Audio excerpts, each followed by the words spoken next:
గురుగారు, మానవుడు మెదడు అంటే మనసు కానీ మెదడు కానీ ఆ విధంగా ట్యూన్ అవుతుందండి. అంటే నెగిటివిటీ ఉండేటప్పుడు దాన్ని అయస్కాంతంలాగా, అంటే ఇప్పుడు మనం కూడా అంటే చాలామంది నేను గమనిస్తూ ఉంటానండి, చెడుకు ఎక్కువ ప్రాధాన్యత ఎక్కువ అది అది కనిపించగానే సరే చూద్దాం అసలు ఏంటి తెలుసుకుందామని ఒక రకమైన ఉత్సుకత కలుగుతూ ఉంటుంది. అదే దేనికి గురువు గారు? అంటే మానవుడు మెదడు నిర్మాణం ఏదైనా అట్లాగా మెదడు నిర్మాణం కాదు, కాల ప్రవాహంలో చూడండి. మొదటి నీరు గంగోత్రిలో పుట్టినప్పుడు ఎలా ఉంటుంది? క్రిస్టల్ క్లియర్గా ఉంటుంది. గంగోత్రిలో గంగోత్రి నుంచి అలా అలా అలా వచ్చి మీకు ప్రవహిస్తూ ఉన్నటువంటిది సరిగ్గా హిమాలయాలకు దిగి రిషికేశ్ వచ్చేసరికి ఆ పైన ఉన్న నగరాల యొక్క నాగరికత చేరుతుంది. ఏంటి నాగరికత? ఆ డ్రైనేజీలు అన్నీ దాంట్లో చేరుతుంది. అర్థమైందా? మురికి చేరుతుంది. పవిత్రమైన గంగ అపవిత్రతను కూడా ఆ పవిత్రతగా మార్చుకోవాల్సి వస్తుంది. ఆ గంగా ప్రవాహం రిషికేశ్ దాటిన తర్వాత హరిద్వారం వచ్చేసరికి దాని యొక్క నడక భారంగా మారిపోతుంది. ఇక అక్కడి నుంచి హరిద్వారం నుంచి ఇక చూసుకో ఈ నగరాల్లోకి వచ్చేసరికి గంగా పూర్తిగా తన రూపాన్ని మార్చుకుంది. కలుషితమైపోయి పూర్తిగా ఏ విధంగా మారిపోతుంది కిందకు వచ్చేసరికి, అలాగే గంగాసాగరాన్ని చేరేసరికి మురికి కాసారంగా మారిపోతుంది. పవిత్రమైన గంగ, పవిత్రమైనటువంటి గంగనే అపవిత్రం చేసి ఆ పవిత్రత కలిగినటువంటి ఈ నాగరికులు మరి మనోభావాలు ఎలా ఉంటాయి? అలాగే మనసు కూడా, పవిత్రమైనటువంటి మనసు కూడా కృతయుగంలో ఉన్నటువంటి క్లారిటీ, త్రేతాయుగంలో ఉన్నటువంటి మానసిక స్థితి, ద్వాపరం ఉన్నటువంటి మానసిక స్థితి కలియుగానికి వచ్చేసరికి ఈ కలుషిత కాసారమై కలుషితమే ఏంటి కలుషితమైంది అనుచితం అయిపోయిందండి, ఉచితంగా పొందుతున్నారు. అలాగే అసత్యమేమో సత్యంగా, అధర్మం ధర్మంగా. గంగ ఎలా ఉంటుందంటే శవాలు తేలుతూ మురుగుతో ఉంటుంది. కాశీలో చూసినప్పుడు వాడు అక్కడ అలా చూశాడు. కానీ నేను చూసిన గంగ ఉత్తుంగ తరంగాలై క్షీరధారులై భూమి భారతి నుంచి వెలువడుతున్నటువంటి ఆ గంగను చూసిన వాడికి ఈ గంగను చూస్తే ఎలా ఉంటుంది? అలాగే ఋషులు ఎప్పుడు కూడా ఆ గంగను చూస్తున్నారు. ఋషులు ఎప్పుడు కూడా, హిమాలయ యోగులు ఎప్పుడు కూడా కృతయుగ ధర్మంలో ఉంటారు. కాబట్టి అన్నీ వాళ్ళకి ఆనందాన్నే ఇస్తుంది, అంతా స్వచ్ఛంగానే కనపడుతుంది. మంచి చెడులు కూడా సహజమైనవి. లోకం చెడిపోతుందంటే చెడిపోవడం దాని సహజ ధర్మం అంటారు. దాన్ని రక్షించడానికి హిమాలయ యోగులు రారు. There is a disaster management కూడా ఉంది వాళ్ళకి. అంటే ప్రకృతి వైపరీత్యాలని అదుపు చేస్తారు అనుకోక, అదుపు చేయరు, వదులుతారు. ఏంటి ప్రకృతి వైపరీత్యం కూడా ఇది కల్పనే. కరోనా కూడా రావాల్సిందే. ఎందుకంటే కరోనాని నేను కరుణ అన్నాను, అప్పుడు ఇంటర్వ్యూలు ఇవ్వలేదు. ఎందుకంటే దాని మీద ఇవ్వమని అడిగితే నేను ఇవ్వన్నాను. అదే దాన్ని చేయాల్సిన పని ఏం చేసింది? మనం ఏదైనా తప్పు చేస్తే పోలీసు వారు వచ్చి జైల్లో పెడతారు కదా. ఇప్పుడు మనం మొత్తం అందరూ తప్పు చేస్తే, లోకంలో అందరూ అధర్మం చేస్తే ఎవరు వేయాలి? అందుకని అందరినీ జైల్లో వేసింది ఎవరు? కరోనా. ఆ జైల్లో తనవేలా మీకు మీరే ఇంట్లోకి వెళ్ళి తలుపు తాళం వేసుకున్నారు. మీరు స్వయం ప్రకటిత కర్ఫ్యూ, స్వయం ప్రకటితంగా సెల్ఫ్ ఇంప్రిజన్మెంట్. అవునండి. అంటే ఎవరికి వాళ్ళు ఖైదీ చేసుకున్నారు. భార్యకి భర్త దగ్గర రాకూడదు, దూరంగా ఉండండి.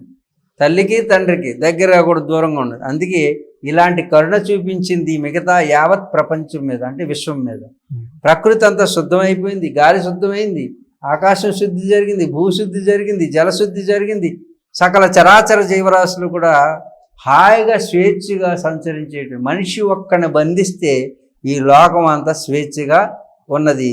అదే ఈ లోకం మీద కరుణ చూపించిందే కరోనా. కాబట్టి కరుణే కానీ అది కరోనా కాదు. మనిషి అనేటటువంటి ఒక్క జీవిని బంధిస్తే ఈ సకల చరాచర జీవరాశికి స్వేచ్ఛ వచ్చింది. ఇది మనిషి ఒక్కడే ఈ ప్రపంచానికి వినాశనానికి మూల కారణం, మూల పురుషుడు అవుతున్నాడు. అందుకే వీడికి సనాతన ధర్మం అనేది తిరిగి ఒక్కసారి చర్చలోకి రావాలి. కాబట్టి ఒక యుగ పురుషుడు కానీ, ఒక మహాపురుషుడు కానీ, స్వార్థం లేనివాడు కానీ తన కష్టాన్ని, తన రక్తాన్ని స్వేదంగా మార్చి ఆ స్వేద బిందువులతో ఈ విశ్వానికి ఏదైనా మేలు తన ప్రయత్నం చేయగలిగితే అటువంటి వారికి హిమాలయ యోగులు ఎప్పుడు కూడా ఆశీర్వాదాన్ని, ఆశక్తిని, యుక్తిని, భక్తిని అన్నిటినీ ప్రసాదిస్తారు. గురువుగారు, ఇప్పుడు మీరు ఈ మాటలు చెప్తూ ఉంటే నాకు ఒక చిన్న డౌట్ వచ్చిందండి. అంటే డౌట్ కూడా కాదు ఇది, యాక్చువల్గా హిమాలయ యోగులు ఎప్పుడో ఆ సెలబ్రిటీని అంటే పవన్ కళ్యాణ్ గారిని, ఎందుకంటే పేరు అయితే రివీల్ చేశాం కాబట్టి ఇంటర్వ్యూలోని, అందుకని అడుగుతున్నాను. పవన్ కళ్యాణ్ గారిని గుర్తించారు. సో అప్పట్లో మీ ద్వారా సౌరదీక్ష ఇప్పించారు. సో ఆయన ఇప్పుడు తన కష్టంతో తన పార్టీ నడిపారు అని అంటూ ఉంటారు. అంటే ఆయన చాలాసార్లు సినిమాలు చేసిన డబ్బు అంటే ఆయన దగ్గరగా ఎరిగిన వాళ్ళందరూ చెప్పే మాట ఏంటంటే, తెలుసా? నాకు మీకు తెలీదా? ఏంటి గురుగారు? అతను డబ్బులు తీసుకొచ్చి పెట్టాడా? నేను ఆయన్ని ఎరిగిన వారు అని అంటున్నాను. మీకు తెలియదేంటి? అంటే నేను ప్రత్యక్షంగా చూడలేదు గురువుగారు, నేను ఎరిగిన వాళ్ళు చెప్పే మాటల కోసం. ఈ లోకంలో లేరా? ఉన్నారు, లేదని అంటలేదు. ఆయన నేను అంటే ఆయన తప్పుగా ప్రొజెక్ట్ చేయట్లేదండి. నేను అడుగుతున్నా, నాకు తెలియదు కదా, నేను ఇక్కడ లేను కదా, మీరు ఉంటున్నారు కదా, ఇక్కడ విలేకరులు కదా, జర్నలిస్ట్ జగదీష్ కదా, జర్నలిస్ట్ జగదీష్ తెలీదా గురుగారు? ఆయన తన నేను అడిగింది చెప్పబోయా. పవన్ కళ్యాణ్ అనే వ్యక్తి ఎవరో వచ్చారంటున్నారు, అతను మంచి, నేను పవనం గురించి చెప్పాను, ఆ లక్షణాలు ఉన్నాయా లేదా చెప్పు విలేకరిగా. నేను చెప్పడం కాకుండా గెస్ట్ మీరు కాబట్టి మీ నోటి వెంట వినాలండి. విలేకరే చెప్పాలి. మీ నోటి వెంట వింటే మాకు ఒక పరిపూర్ణత ఉంటుందని. ఇక్కడ లేనప్పుడు నేను ఎలా చెప్తాను? నువ్వు చెప్పాలి. నేను పవనం గురించి చెప్పాను, నువ్వు పవన్ కళ్యాణ్ గురించి చెప్తున్నావు. నేను పవనం అంటే ఏంటో చెప్పాను, కళ్యాణం అంటే ఏంటో చెప్పాను. కానీ నువ్వు ఈ లోకంలో ఉండి, ఇక్కడే ఉండి, ఒక వ్యక్తిని గమనిస్తూ ఉండి, అతను కష్టార్జితాన్ని తీసుకొచ్చి మీరు ఎవరికైనా ఇచ్చాడా లేదా అని అడుగుతున్నాను.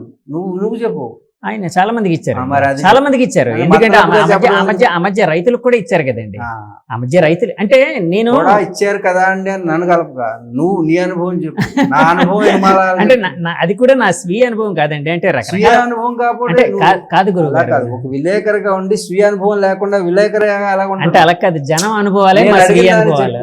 విలేకరి అంటే ఏమిటి అర్థం ఏంటి? కాదు గురువు గారు, నువ్వు అర్థం చెప్పు. అదే నేను అదే చెప్తున్నాను. అంటే విలేకరి ధర్మం ఏంటంటే, ఇందాక ధర్మం కోసం తెలీదా?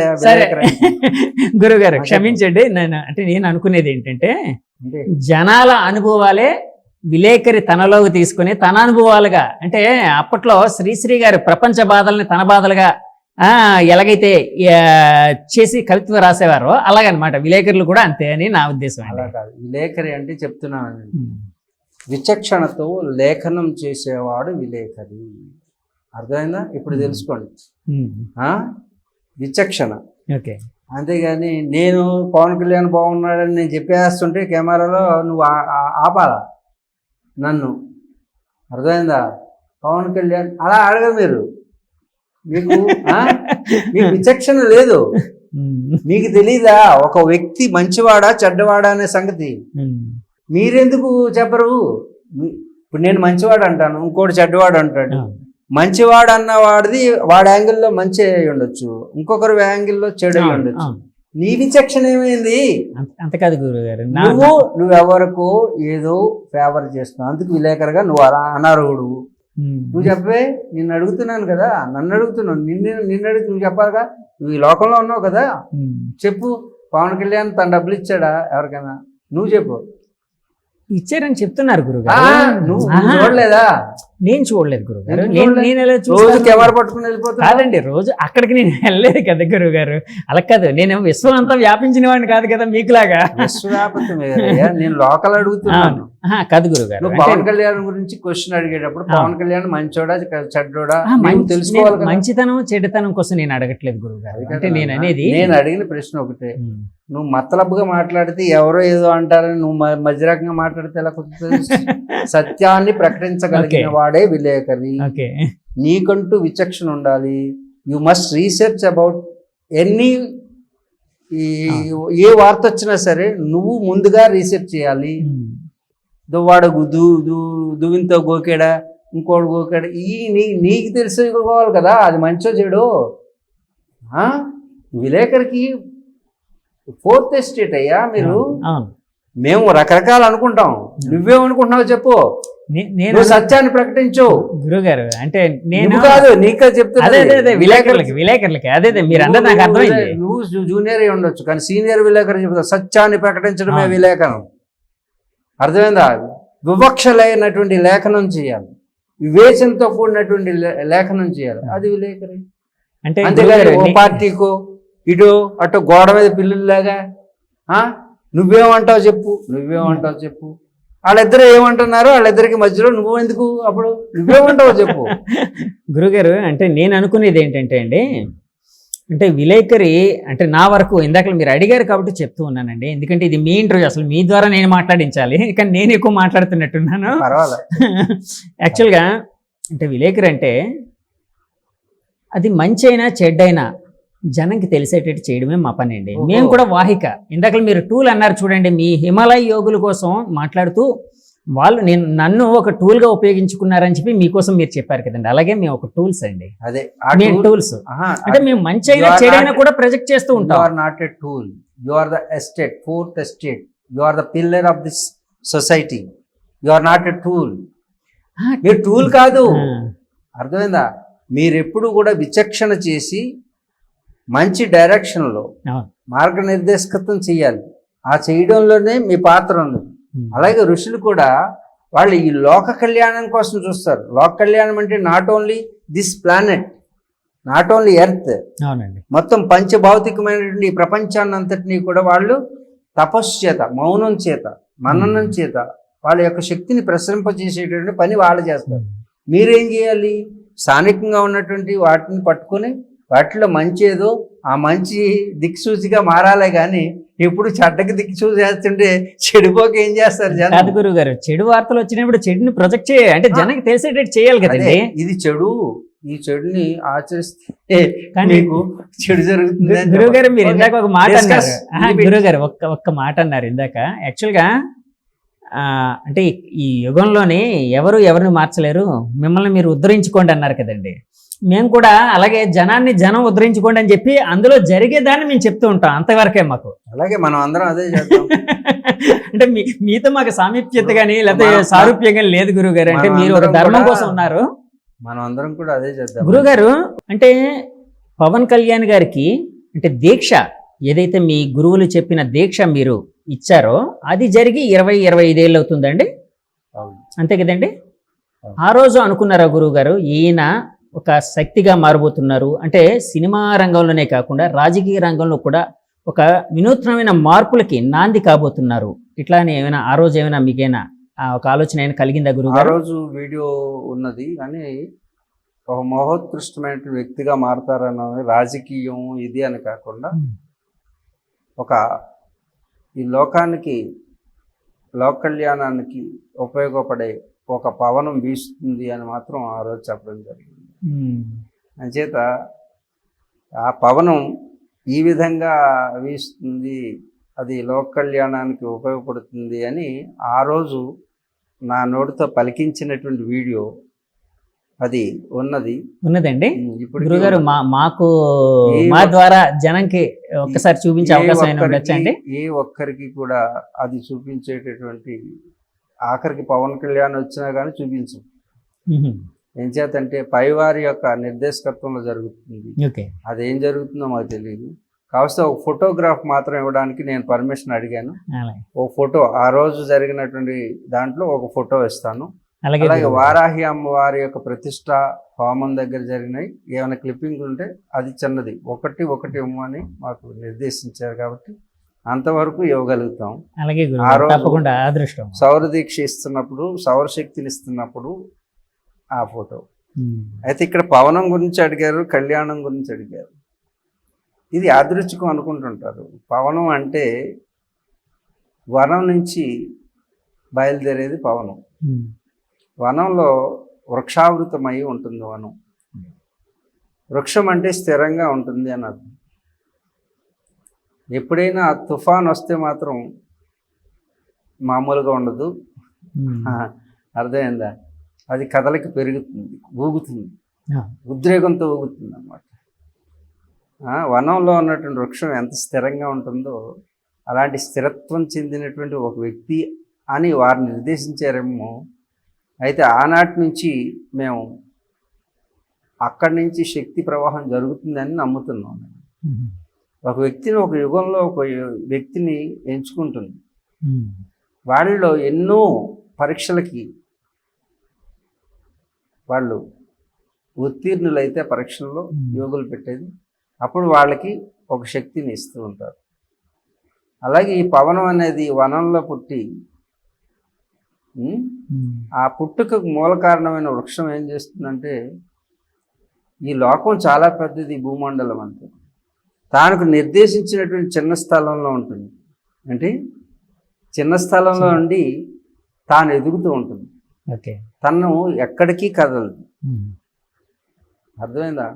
తనలో తాను పూర్ణత్వాన్ని పొందితేనే కానీ, దాని ఉద్దేశం ఏమిటంటే తనలో తాను చర్చించుకుంటుంటుంది, తను తాను పరిశీలించుకుంటుంది, తన అంతరంగంలో ఆవిష్కృతం చేస్తుంది ఈ లోకాన్ని.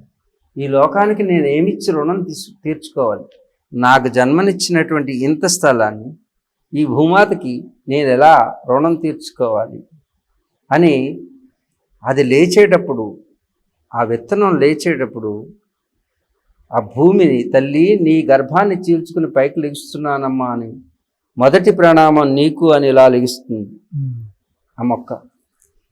అంటే చూడండి, ఆ లోపల జరిగేటటువంటి ప్రక్రియ ద్వారా జన్మనిచ్చిన తల్లికి వేదన్ని బాధల్ని కలిగిస్తున్నాం. ఈ రుణాన్ని ఎలా తీర్చుకోవాలి జన్మనిచ్చినందుకు అని ప్రథమ ప్రణామాన్ని భూమాతకి పెడుతుంది. పెట్టి ఆ చెట్టు ఎదుగుతూ ఉంటుంది. ఎవరి పక్క స్థలాల్ని ఆక్రమించాలి అనుకోదు, ఎవరి సంపదల్ని తాను దోచుకోవాలి అనుకోదు. అలా ఎదుగుతూ ఎదుగుతూ అమ్మా నీ రుణం తీర్చుకుంటానని ఆ చెట్టు అలాగా కొమ్మలు రెమ్మలయ్యి 10 మందికి నీడనివ్వడానికి నేను ఎలా ఉపయోగపడతాను, నాకు జన్మనిచ్చిన ఈ తల్లికి నేను ఎలా రుణం తీర్చుకుంటానని పైన పడే ఎండని ఆ తల్లికి పడకుండా ఎవరొచ్చి తనని ఆశ్రయించినప్పటికీ నీడనివ్వడానికి తాను సిద్ధంగా ఉన్నానని, తాను ఎండని భరించి, ఆ వేడిని భరించి, ఆ తాపాన్ని భరించి తనను చేరినటువంటి వాళ్ళకి ఎలాంటి తాపం కలగకుండా చూసేటటువంటి వృక్షం నుంచి వెలువడేటటువంటి పవనం, ఆ వనం నుంచి వెలువడే. ఆకలిస్తుంది అమ్మ అంటే పండునిస్తుంది చెట్టు. అర్థమవుతుందా? అలాగే పీడ చేసేవాడికి కూడా నీడనిస్తుంది, రాయి విసిరిన వాడికి కూడా పండునిస్తుంది. ఇలాంటి లక్షణాలతో కూడినటువంటి ఆ వృక్షం నుంచి వెలువడేటువంటి పవనం గురించి నేను చెప్తాను. ఆ పవనం వీస్తుంది, ఈ లోకమంతా కూడా తాపాన్ని తీరుస్తుంది. మరి ఈ పవనం గురువు గారు, నేను పవనం గురించి మాట్లాడుతున్నా, అది అతనిలో ఉంటే మీరు చూసుకోండి. అతనిలో ఈ లక్షణాలు ఉన్నాయా అని మీరు ప్రేక్షకులు కూడా చూసుకోండి. ఉంటే ఓకే, అతను కూడా ఆ పేరుకు తగ్గవాడు అని అనుకోవచ్చు. ఈ పవనం బయలుదేరిన తర్వాత పేద గొప్ప, చిన్న పెద్ద, పశువు పక్షి అని చూడకుండా ఆ పవనం వనం నుంచి బయలుదేరిన పవనం నీ ముక్కులోకైనా ఎవరి ముక్కులోకైనా దూరుతుంది. ఆ పవనం వాయువై, మనిషికి ఆయువై, ఆ పవనం ప్రాణమై అందరి జీవనాన్ని నిలుపుతూ ఉంటుంది. అందరూ బ్రతికేటువంటి అవకాశాన్ని కల్పిస్తుంది. ప్రాణవాయువై జీవితాన్ని ఇస్తుంది. ఇది పవనం యొక్క లక్షణం. ఈ పవనం యొక్క లక్షణమే ఈ లోక కళ్యాణానికి ఉపయోగపడుతుంది. అది పేద గొప్ప, ప్రాంతం, జాతి, కులం, మతం ఏమీ చూడకుండా సనాతనమైనటువంటి ఆ శక్తి ప్రవాహం జరుగుతుంది. ఆ ప్రవాహమే పవన్ కళ్యాణం. పవనము కళ్యాణం.